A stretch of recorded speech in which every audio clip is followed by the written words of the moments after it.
오직 예수뿐이네.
주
자비로우신 하나님, 오늘도 저희들을 거룩한 성전에 사랑으로 불러주신 주님, 정성과 마음을 모아 예배드립니다.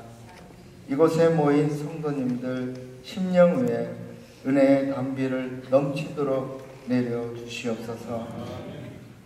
저희들의 지식으로 느낌으로 이해할 수 없는 만큼 주님의 사랑을 측량할 수 없음에 머리 숙여 감사를 드립니다.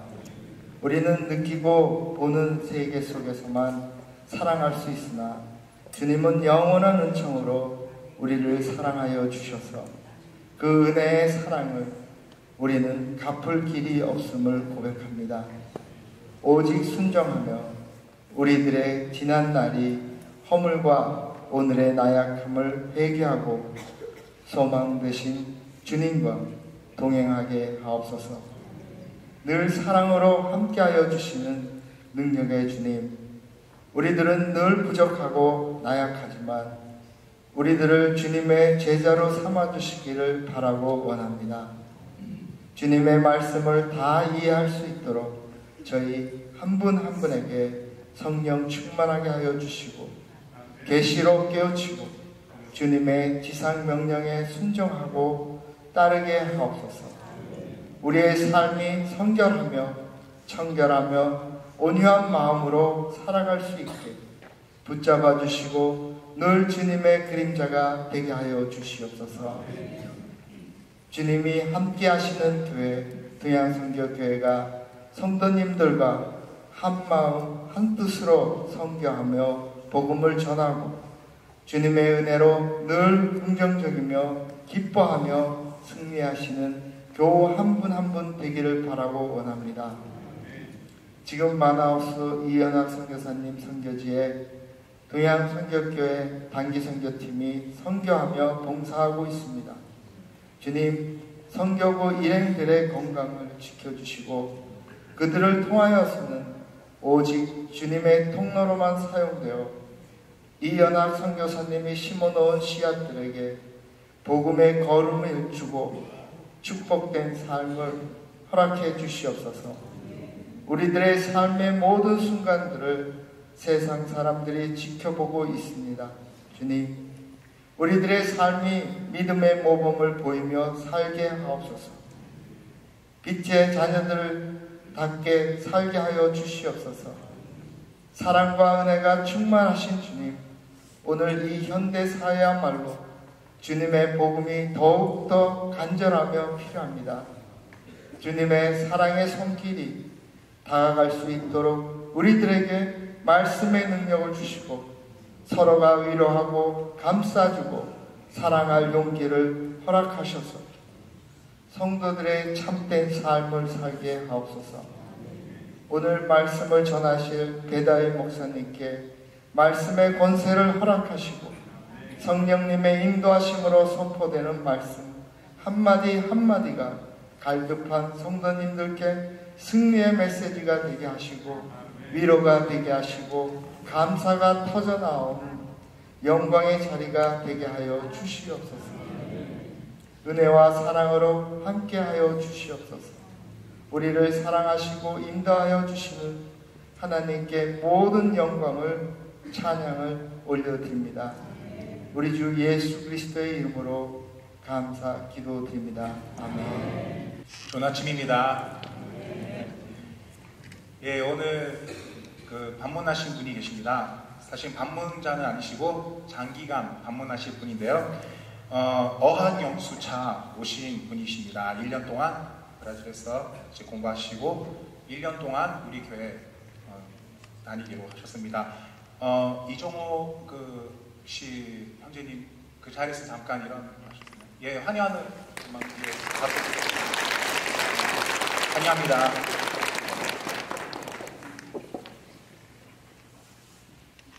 예, 오늘의 말씀은 누가복음 5장 1절에서 11절 말씀까지입니다. 다 같이 함께 합독하시겠습니다. 무리가 몰려와서 하나님의 말씀을 들으세 예수는 게네사렛 호숫가에 섰어 호숫가에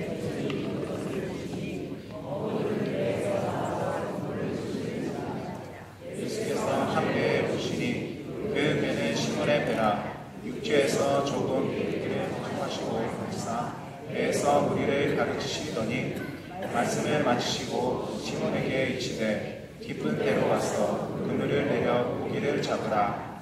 시몬이 대답하여 이르되 선생님, 우리들이 밤이 새도록 수고하였으되 잡은 것이 없지만은 말씀에 의지하여 내가 그물을 내리이다 하고, 그렇게 하니 고기를 잡은 것이 힘이 많아 그물이 찢어지는지라.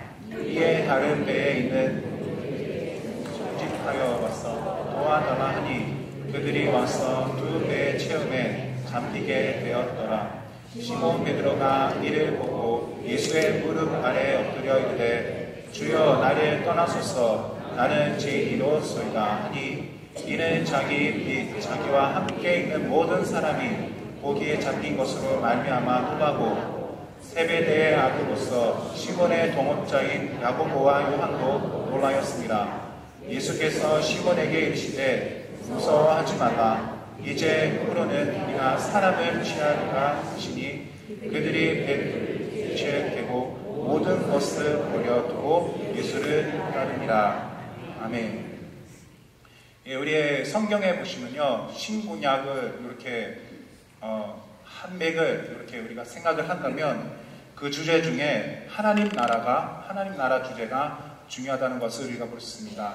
그 구속사라는 것도 있고요. 사실은 하나님의 나라, 이게 우리가 성경을 신구약을 볼 때 하나님의 나라의 관점으로 볼 때 하나님께서 이 세상을 지으시고 마치는 날까지 우리와 함께 동역자로서 이 샬롬이라는 이 하나님의 나라가 임했다는 것은 그곳에 샬롬이 있다는 것인데, 이 샬롬을 이제 전하는 그런 일에 함께 우리를 초청하시고 동역자로 부르셨습니다.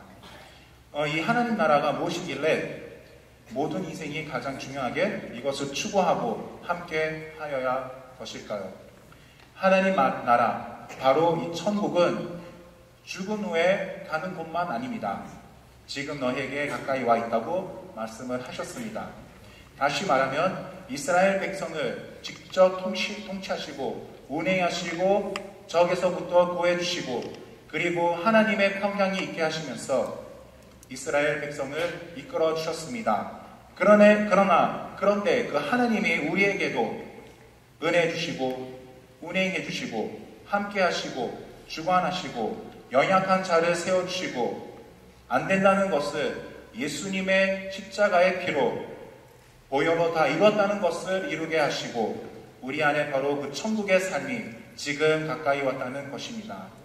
하나님은 저와 여러분의 삶을 운행하시고 집행하시고 주관하시고 우리와 함께 하시는 그 시대가 예수님으로 말미암아 가까이 왔다는 것입니다. 그리고 우리보다도 하나님께서는 내 안에 계신 예수님과 함께 그 삶을 우리가 누리게 되기를 더욱더 원하시는 분이십니다. 그래서 하나님의 나라가 가까이 왔느니라, 가까이 왔다고 말씀을 하십니다. 멀리 보는 것이 아니라 우리 삶 가운데 임하시기를 원하신다는 하나님의 마음입니다. 만약 이렇게 주님이 운행하시는 삶을 내가 느끼고 경험하며 우리 자녀들이 그 경험하는 엄마 아빠를 보고 그 주님의 살아계심을 느낄 수 있다면, 여러분, 우리가 가만히 있을 수 있을까요? 교회 생활이 그냥 왔다 갔다 하면서 헌금을 좀 내고 주님 앞에 뭔가 봉사함으로써 나의 신앙생활이 주님 앞에 드려지고 있다는 그 수준에서 우리가 멈춰야 되나요? 아니면 이 가운데 수많은 주님과 동행하는 자들이, 그 간증들이 나와 내가 변하고 있습니다, 내가 달라지고 있습니다, 우리 아버지가, 우리 어머님이 변하고 있습니다, 하나님이 살아계시며 하나님이 운행하시고 우리 가족을 다스리시며 함께 하십니다 라고 아이들이 이러한 고백을 하면, 이러한 간증이 나면 얼마나 하나님께서 큰 역사를 하고 계실 건가요? 이러한 살아있는 교회가 된다면 이방인들이 예수님은 모를까요? 세상 사람들이 이러한 공동체를 볼 때에 예수님은 모를까요? 어떻게 이 하나님의 나라를 우리가 누릴 수 있겠습니까? 그럼 십자가에서 다 이루었다라는 예수님의 십자가의 보혈의 능력을 우리는 어떻게 우리 삶 가운데 하나님과 함께 그 삶을 가질 수가 있겠습니까? 우리가 가장 추구해야 할 것은 하나님의 나라인데 이 나라를 우리가 어떻게 소유할 수 있습니까? 마가복음 1장 15절에 보시면요, 이르시되 때가 차고 하나님의 나라가 가까이 왔으니 회개하고 복음을 믿어라 하시더라. 아멘. 하나님의 나라가 가까이 왔느니라. 근데 조건이 있습니다. 회개하라. 회개가 있어야 된다는 것입니다. 여기서 회개라는 것은 하나님이 경찰처럼 몽둥이를 이렇게 가지면서 네가 해결을 안 하면 맞을 거야. 그런 것보다 판자를 기다리는, 다 이루었는데 그것을 누리지는 못하는, 그것을 보고 안타까워하는 이 아버지의 마음으로 하나님은 회개하라고 하십니다. 예수님이 십자가에서 다 하셨는데, 다 이루어졌는데 왜 우리 자녀들은 이 이루었다는 것을 누리지 못하냐 하는 그 안타까운 마음에 하나님께서는 우리 보고 회개하라는 것입니다. 왜냐하면 회개를 통해 우리가 이 하나님의 나라를 누릴 수 있다는 것입니다. 그래서 오늘 아침에 이 변질된 거듭남, 회개, 회심을 한 번 더 기억하며 한 번 더 고민했으면 좋겠습니다. 조나단 노스라는 그 저자가 있는데요. 이분이 왜 복음은 믿을 수 없는 이야기가 되었나라는 책을 썼습니다.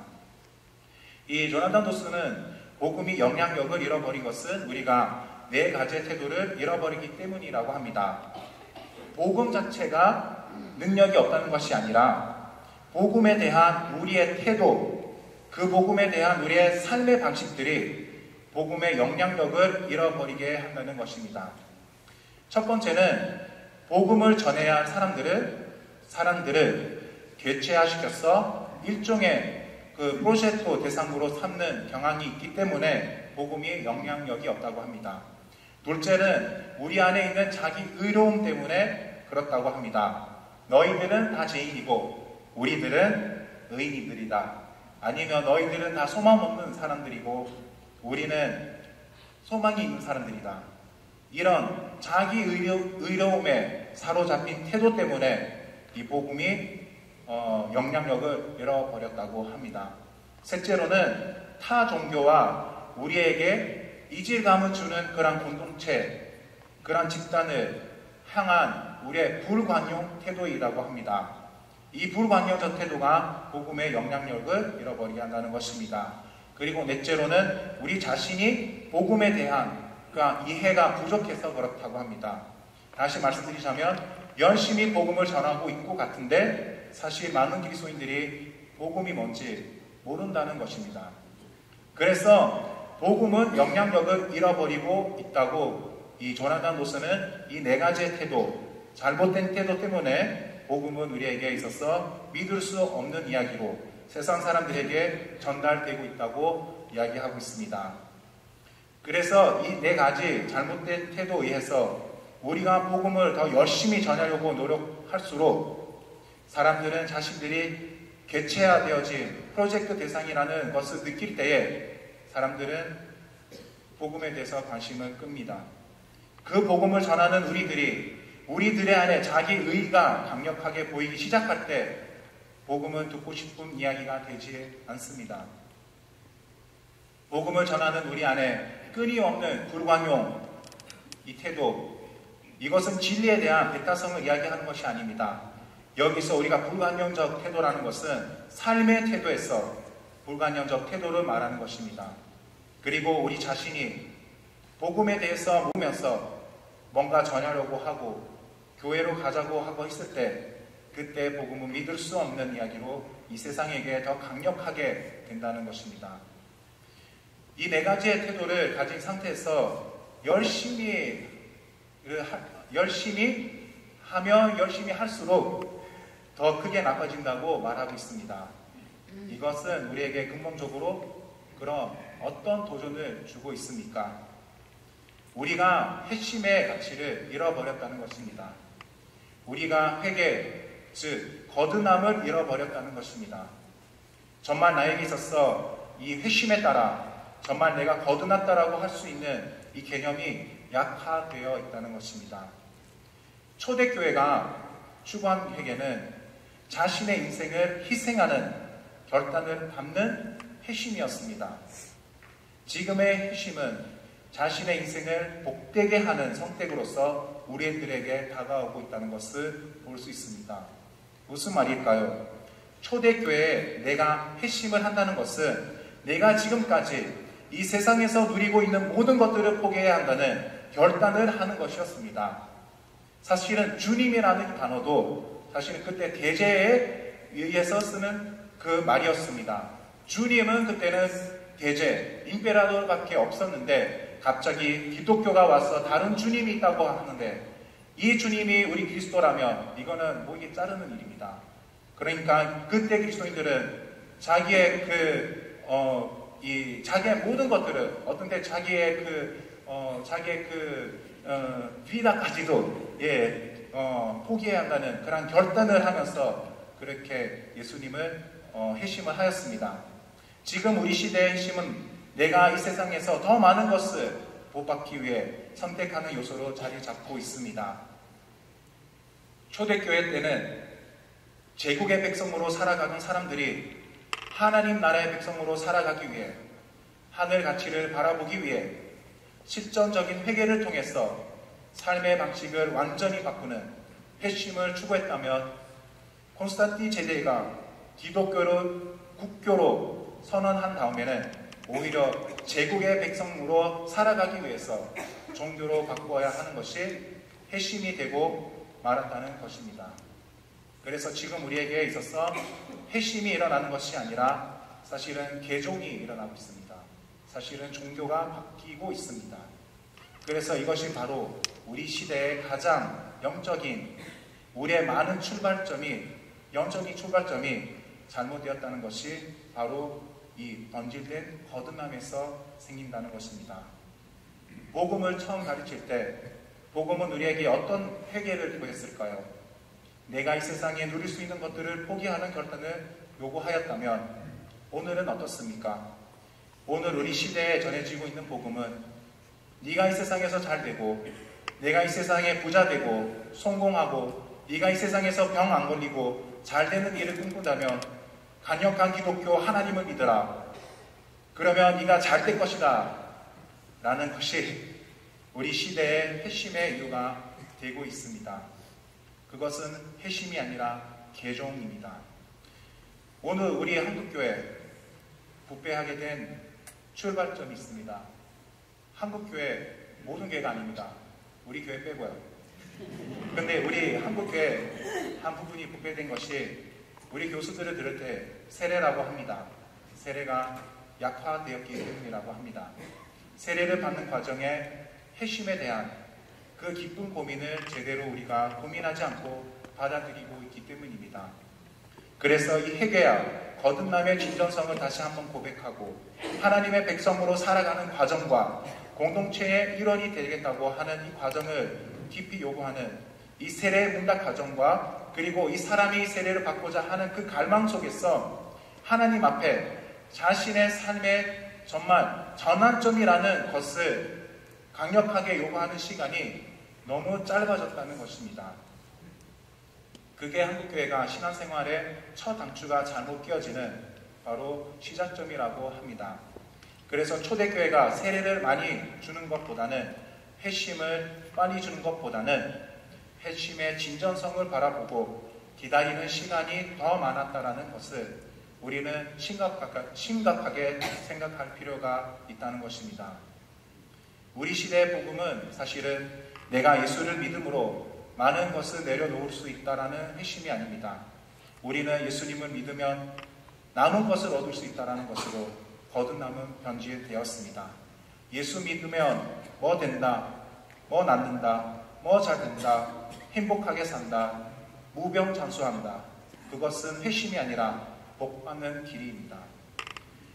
물론 이제 그러한 질문이 들어올 수 있습니다. 사도행전에 세례 주는데 사도행전에 세례를 주었을 때 시간을 그렇게 많은 시간을 요구하지 않았다는 반론도 있습니다. 그렇지 않습니까? 사도행전에 읽으면 그 아프리카 그 사람이 왔을 때도 그때 세례를 주었고 그렇지 않습니까? 그 자리에 바로 세례를 주었습니다.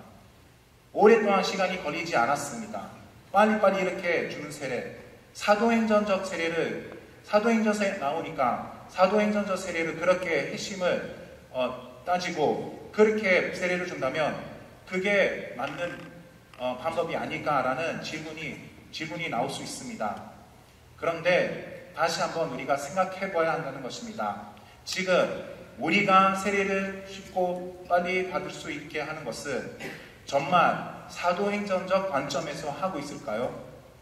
아니면 콘스탄틴 대제가 기독교를 국교로 선언한 다음 빨리 교회에 등록하고 세례 교인이 되어야만 공직자가 될 수 있고 사회 활동을 할 수 있고 그런 상황이 되어져서 교회로 밀려오는 사람들에게 빨리빨리 그들에게 세례를 주는 전통이 시작되어지지 않았습니까?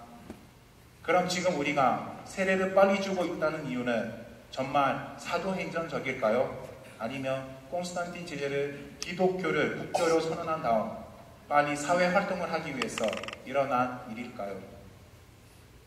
우리가 사도행전적 세례를 빨리 주는 것이 아니라 사실은 우리는 콘스탄틴 현실주의 때문에 우리가 지금 하고 있습니다. 그리고 이거를 우리가 부정할 수 없다는 것입니다. 사도행전에서는 세례 받은 후 내 인생을 다 드리는 사람들이 있었습니다. 그러나 오늘날 우리는 그런 분위기가 아닙니다. 그래서 회심의 과정에 삶의 변화보다는 교리에 대한 동의와 그리고 가입 조건 동의로 종교 변화와 개종이 중심이 되었다고 볼 수 있습니다. 그래서 강제로 믿어야 할 사람들을 대상으로 하다 보니까 복음이 있는 진정성 도전보다는 복음을 통해 우리에게 주는 시민적 가르침을 받게 하고 그래서 우리가 이것이 국가 충성인지 아니면 하나님 나라에 대한 참여인지 헷갈리게 하는 단계로 우리가 살고 있다는 것입니다. 그러나 이거는 한 문제입니다. 왜냐하면 조금 더 나가면 사람들에게는 획이 없는 위로가 중심이 되었다는 것입니다.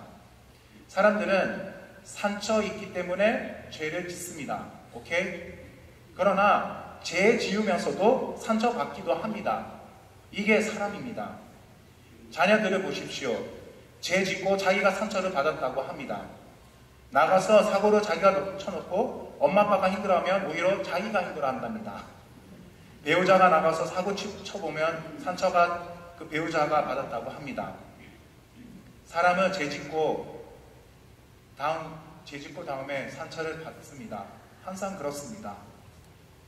그래서 나중에 시간이 흘러가면 내가 지은 죄는 잊어버리고 받은 상처만 기억합니다. 내가 죄를 지음으로 타인을 생각하지 않고 비록 내가 죄를 지었지만 내가 받은 상처가 더 중요해진다는 것입니다. 그러니까 내 죄를 인하여 타인이 받은 상처에 대한 관심 하나도 없습니다. 내가 죄를 짓고 난 다음에 내가 받은 상처에 집중이 가 있습니다. 내가 할 회개보다 내가 받을 위로가 더 좋아 보이게 하는 것입니다. 위로로 하지 말라는 뜻은 아닙니다. 이 우선순위입니다. 죄를 지었으면 먼저 해결을 해야 되지 않습니까? 그러나 회개보다 내가 받을 위로가 더 중요하다는 것입니다. 이게 사람의 연약함입니다. 인간은 예민합니다. 자기 자신에 대해서 그러다 보니까 내가 지은 죄를 회개하는 것보다 내가 죄를 지음으로 인하여 받은 상처가 위로받는 일이 더 크고 중요해진 것입니다. 제가 15살 때 제가 그때 우리 친구들이 아빠 차 샤비를 해갖고 예배 시간에 막 모tor도 켜고 이제 그런 때가 있었어요. 그래서 저도 제 친구들이 그러니까 저도 토요일 밤에 아빠 샤비를 딱 빼가했어요. 빼가해갖고 이제 차에 갔어요. 그래서 차에 가서 켰습니다. 켜고 제가 이제 그 차를 뒤로 가는데 후진을 하는데요. 뒤에 있는 차에 제가 박았습니다. 문이 2개 다 이렇게 안으로 들어갔더라고요. 근데 죄를 지을 때는 혼자 짓지는 않습니다. 네. 같이 친구가 있었죠. 그 친구가 하라고 하니까 제가 했죠. 그래서 그 친구랑 가서 보니까 아빠 차는 그대로 있더라고요. 그래서 우리가 앞으로 밀고 탁 그대로 놔뒀어요. 그래서 저는 탁구 치러 갔어요. 교회 그 토요일인데. 근데 성가대가 마치고 이제 지사님들이 다 내려오시는데 그 지사님 주인이 그 차를 보고 이제 화가 나신 거예요. 그 지사님 되게 화를 잘 내는 지사님이었어요. 근데 저는 이제 탁구를 치면서 모르는 척 했습니다. 그런데 이게 일이 더 커지면서 이제 느낌에 제 아빠가 저한테 와서 물어보더라고요. 네가 했지? 그때 내가 했다고, 제가 했다고 말씀드렸습니다. 근데 그 탁구하는 동안 이게 제 마음이 이게 안전하지 않았습니다. 왜냐면 언젠가는 이게 제가 걸릴 거니까 치면서도 참 불안하게 쳤습니다. 그런데 아빠가 그때 딱 얘기했을 때 이 불안한 마음에 제가 이런 생각을 했습니다. 순간적으로 아빠, 내가 중요해? 차가 중요해?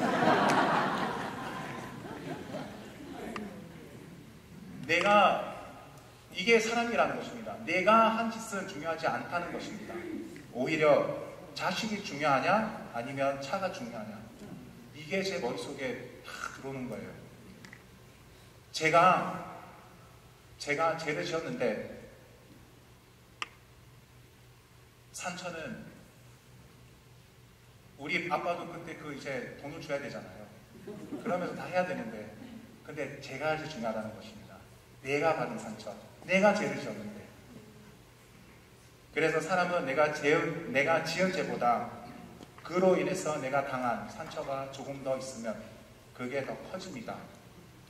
이럴 수가 있냐? 이런 생각이 우리의 마음을 사로잡히게 한다는 것입니다.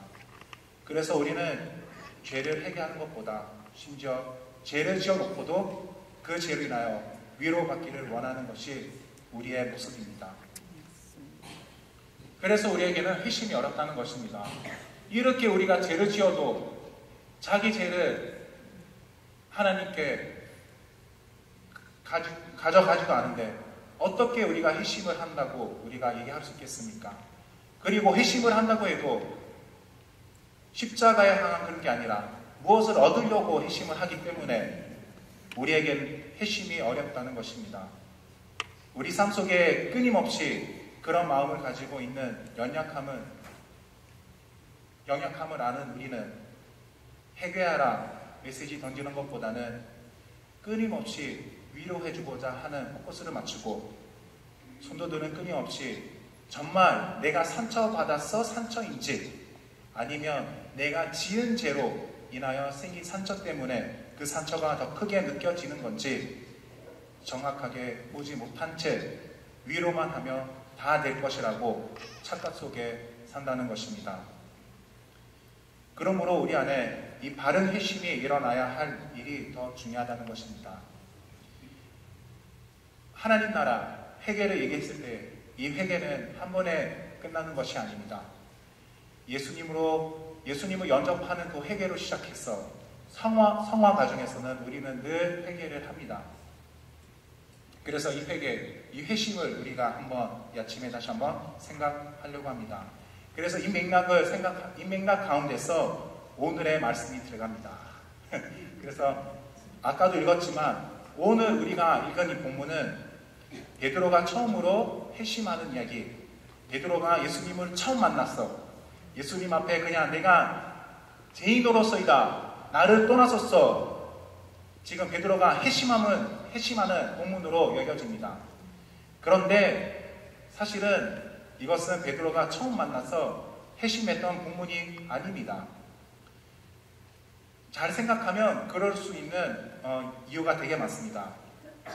물고기 잡다가 두 배를 꽉 채우게 되면 그것을 보고 갑자기 주여 나는 죄인으로서이다.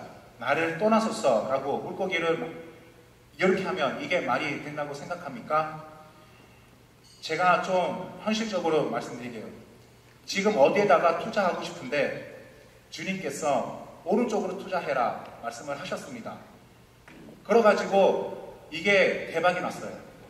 대박이 났는데 그럼 여러분은 어떻게 말씀하시겠습니까? 할렐루야! 하나님 감사합니다! 그런데 이런 상황 가운데서 대박이 났는데 저와 여러분이 주님 저는 죄인입니다. 저를 떠나소서라고 이런 고백이 나오겠습니까? 그러니까 지금 물고기가 많이 나왔는데 참 이상하지 않습니까? 대박이 났는데 왜 베드로는 이 사건에서 오히려 할렐루야보다 주님 나를 떠나소서라는 고백을 했을까요? 왜냐하면 이것이 첫 번째 만남이 아니기 때문입니다.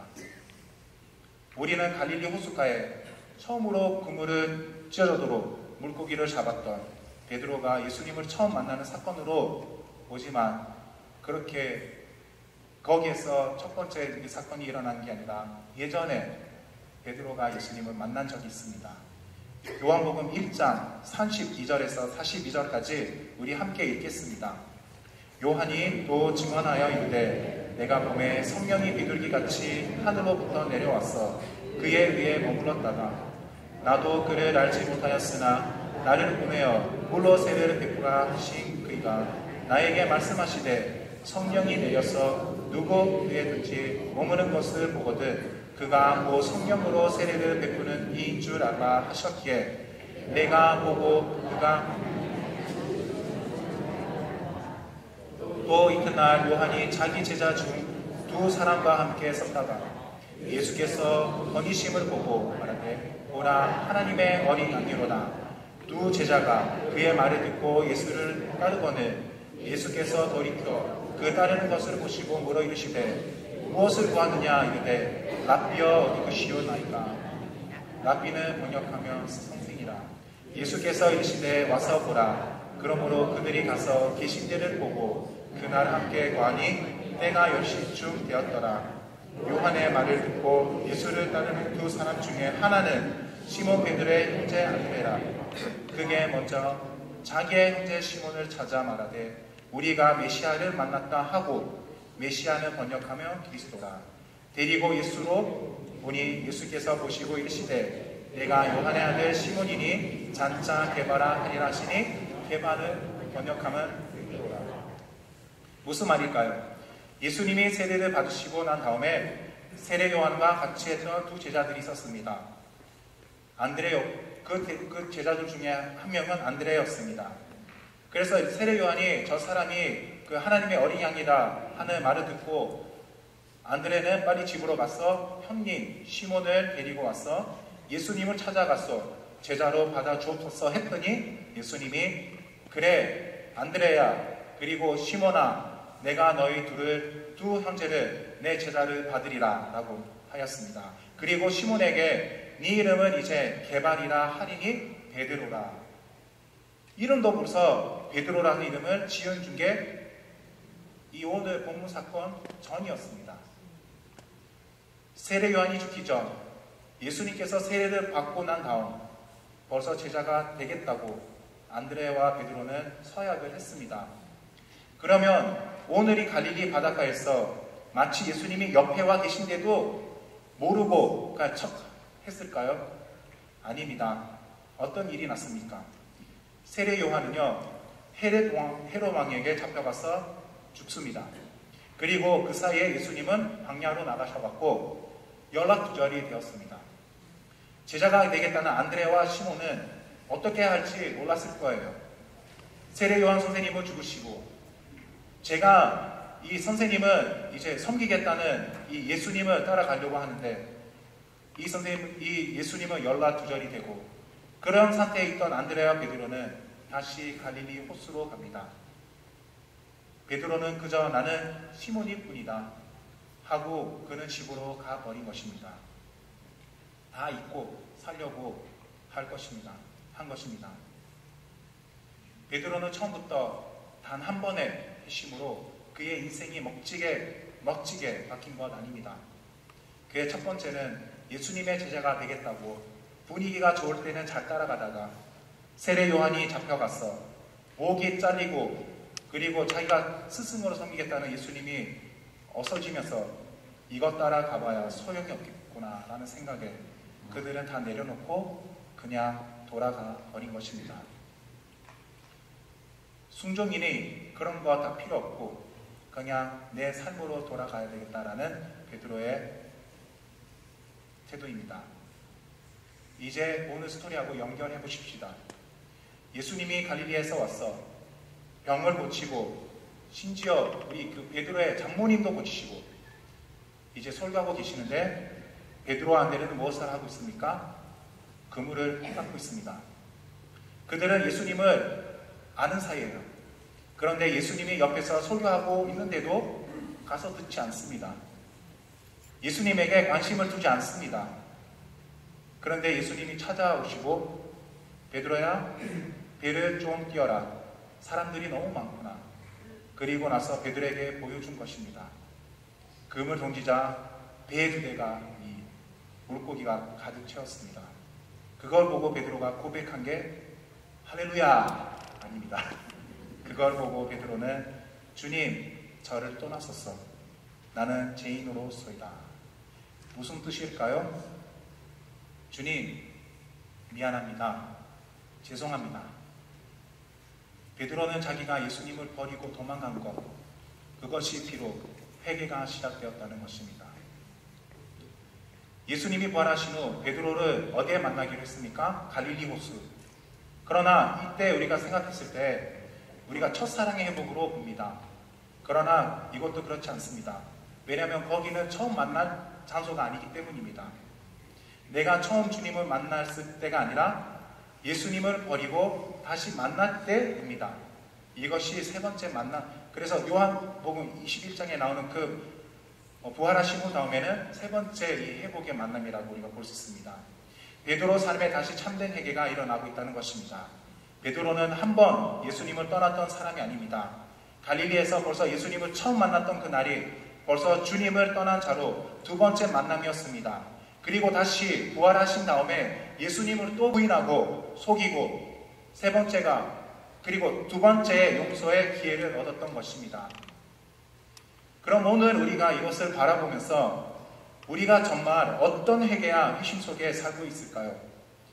저는 근본적으로 완벽한 회심을 처음부터 하자 말씀드리고 싶은 것은 아닙니다. 베드로 안에 있었던 이 끊임없는 이 과정들이 있었다는 것을 바라보고 우리는 지속적으로 내 안에 진정한 나의 회심이 있는가? 나는 하나님 앞에 정말 제자로서 온전한 믿음의 길을 걸어가고 있는가? 이러한 치열한 싸움이 없다면 우리는 똑같은 우리의 이 길을 3년 안에 이런 부끄러운 일을 여러 번 보았던 베드로와 동일한 모습으로 우리가 살아가고 있다는 것을 보게 된다는 것입니다. 문제는 무엇입니까? 저도 어릴 때부터 교회를 다녔습니다. 모태신앙입니다. 그리고 13살 때 예수님을 영접하였습니다. 이제 거의 16년 예수님을 믿고 왔습니다. 저는 정말 얼마나 기쁨 회심을 하면서 이 16년 동안 제자의 길을 가고 있을까라는 질문을 던져보았습니다. 얼마나 나는 하나님 내가 죄인으로서이다. 내가 예수님 앞에서 이런 부끄러운 고백을 예수님 앞에서 하고 살고 있는가? 심각한 질문을 마음속에 하게 되었습니다. 우리의 회심이 정말 다시 하나님 앞에 온전해졌으면 좋겠습니다. 그래서 이러한 회심이 저와 여러분의 삶이 온전해지기를 기도합니다. 오늘 이 회심은 알렌 크라이더라는 저자가 세 가지 B를 놓고 설명을 했습니다. 첫 번째는 believe. 회심은 믿음과 심령의 변화가 일어난다는 것입니다. 두 번째는 behavior. 행동과 삶의 방식의 변화가 일어난다는 것입니다. 그리고 세 번째는 belonging. 소속의 변화가 일어나야 합니다. 우리가 회심이 있다는 것은 분명히 내 생각과 그리고 어떤 교리와 내 마음의 변화가 일어나는 것만 말하는 게 아닙니다. 회심은 바로 내 심령과 믿음의 변화가 따라와야 하고, 회심은 삶과 행동의 변화가 따라와야 하고, 그리고 회심은 나의 속속의 변화가 있어야 한다는 것입니다. 내가 속해 있는 공동체가 바뀌어진다는 것입니다. 내가 속해 있는 내 가정이 바뀌어진다는 것입니다. 내가 속해 있는 내 교회, 내 공동체가 바뀌어진다는 것입니다. 그런데 우리는 핵심의 단어에 굉장히 심리적으로 생각하고 핵심을 교리적으로만 생각할 때가 많다는 것입니다. 그래서 이 부분에서는 우리의 세계관과 가치관이 완전히 변화해야 된다는 것입니다. 그래서 우리가 에베소서에 보면 새 사람을 입어야 한다는 것입니다. 이 말씀을 한번 읽겠습니다. 에베소서 4장 17절에서 25절 말씀입니다. 함께 읽겠습니다. 그러므로 내가 이것을 말하며 주 안에서 증언하오니 이제부터 너희는 이방인이 그 마음에 험한 것으로 행함같이 행하지 말라. 그들의 총명이 어두워지고 그들 가운데 있는 무지함과 그들의 마음이 굳어짐으로 말미암아 하나님의 생명에서 떠나 있도다. 그들이 감각 없는 자가 되어 자신을 방탕에 강의하며 모든 더러운 것을 욕심으로 행하되 오직 너희는 그리스도를 그같이 배우지 아니하였느니라. 진리가 예수 안에 있는 것 같이 너희가 처음으로 그에게서 듣고 또한 그 안에서 가르침을 받았을진데 너희는 유혹의 욕심을 따라 서지 않은 모습을 따르는 옛 사람을 벗어버리고 오직 너의 심령이 새롭게 되어 하나님을 따라 의와 진리의 거룩함으로 지으심을 받은 새 사람을 입어라.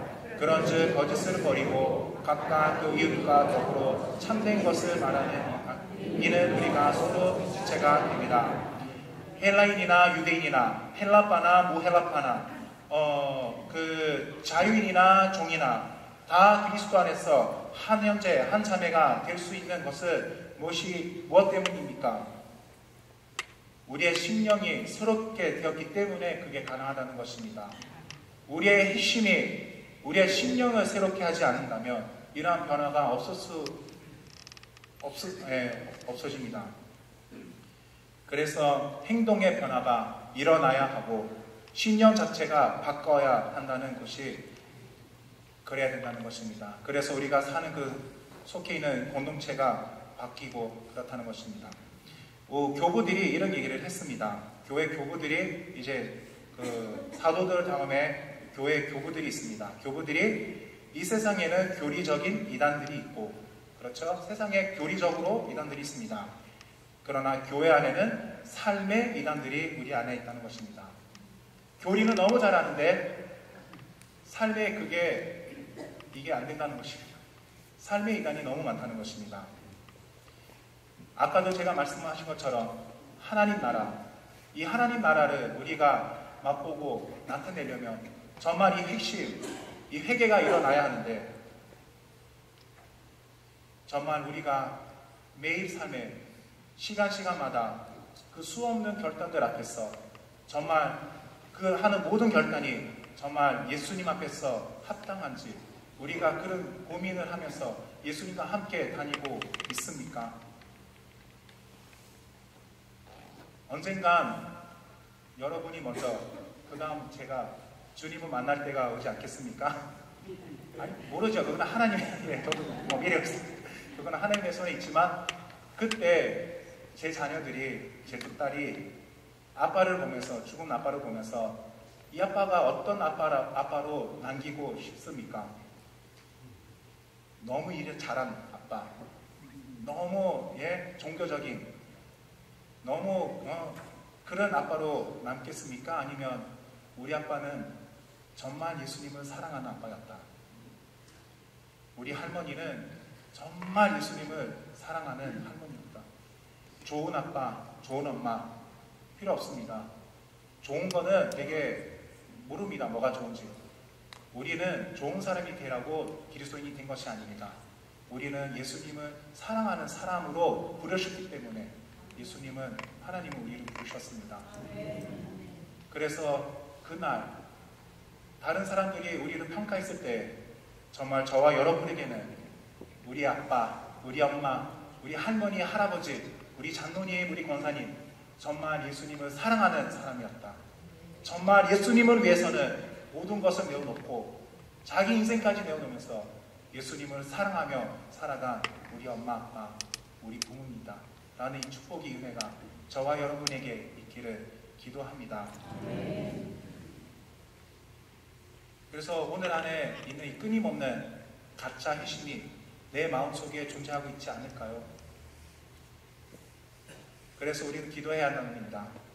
오늘 우리 다시 한번 돌아보면서 하나님, 우리가 복음을 변질시키고 회심을 변질시키는 삶을 살아가지 않게 하여 주시옵소서. 죽는 날까지 예수님의 제자의 길을 따라갈 때에 흔들리지 않는 믿음의 길을 갈 수 있도록 예수님께 합당한 결단들을 넘치게 남길 수 있도록 주님, 우리를 주님의 은혜 가운데 인도하여 주시옵소서. 어렵습니까? 주님 앞에 고민하고 엎드려 주님께 드리는 저와 여러분이 되시길 기도합니다. 그 엎드림 속에 승리하시는 저와 여러분이 되어서 정말 우리의 다음 세대, 우리 친구들에게 정말 예수님을 사랑하는 사람으로 남기를 기도하며 축복합니다. 기도드리겠습니다. 하나님 아버지, 감사합니다. 주님, 명목상 기독교인이 되고 싶지 않습니다. 종교인으로 살고 싶지 않습니다. 정말 예수님과 만남이 있고 하나님과 친밀함 가운데서 노아가 에녹이 하나님과 같이 다닌 것처럼 주님, 우리도 하나님과 함께 친밀감 속에서 같이 다니고 싶습니다. 주님, 우리의 회심이 회개가 개종이 되게 하지 않게 하여 주시옵소서. 이 부분에서 우리가 생각할 때 정말 예수님을 다시 한번 바라보게 하여 주시고 예수님만 있으면 다 충분한다는 그런 고백이 나오게 하여 주시옵소서. 그래서 주님, 우리가 이 세상 살아갈 때에 예수님을 더 닮게 하여 주셔서 다음 세대들이 우리를 볼 때, 우리 부모님을 볼 때, 우리 할머니 할아버지를 볼 때 정말 우리 부모님, 우리 할머니 할아버지들은 정말 예수님을 사랑하는 분이었다는 그런 고백이 나올 수 있게 주님, 우리 삶에서 예수님의 향기가 많이 풍길 수 있도록 주님, 우리 교회를 축복하여 주시옵소서. 이러면서 빛과 소금의 역할을 잘하는 우리가 교회가 되게 하여 주시옵소서. 예수님의 이름으로 기도드립니다. 아멘. 지금 헌금 드리겠습니다. 주 나의 모습 보네, 주 나의 모습 보네, 사랑 나의 맘 보시네.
무엇으로 하나님의 이 은혜를 보답할 수 있으리까? 아무것도 보답할 수 없습니다. 주님, 다만 이 시간에 저희들이 감사하는 마음 표현할 길이 없어 몸과 마음을 드리고 주신 물질 그 물질 가운데 구별하여 주님께 감사함으로 드립니다. 주님 더 크고 더 정성스럽게 하나님의 영광을 위해 이 모든 하나님 아버지 것이 사용될 수 있도록 주님 인도하여 주시옵소서. 주님 그리고 정말 어려운 가운데 사는 가정들도 많습니다. 주님 이 가정들을 찾아가 주셔서 인내를 허락하여 주시고 이 어려운 기간을 정말 예수님 안에서 잘 버티게 하여 주시옵소서. 그래서 예수님을 닮아가게 하여 주시면서 주님께서 은혜를 베풀어 주시사 마음으로도 그렇고 물질로도 주님께 이 고백을 할 수 있도록 주님 축복하여 주시옵소서. 하나님 앞에 이 모든 예불 받으시고 하나님 나라 위해서 사용되게 하여 주시옵소서. 예수님 이름으로 기도합니다. 지금은 우리 주 예수 그리스도의 은혜와 하나님의 무한하신 사랑과 성령님의 감동 감화하심이 우리 동양선교회 성도님들 머리 위에 가정 위에 일터 위에 지금부터 영원까지 함께 있을지어다. 아멘.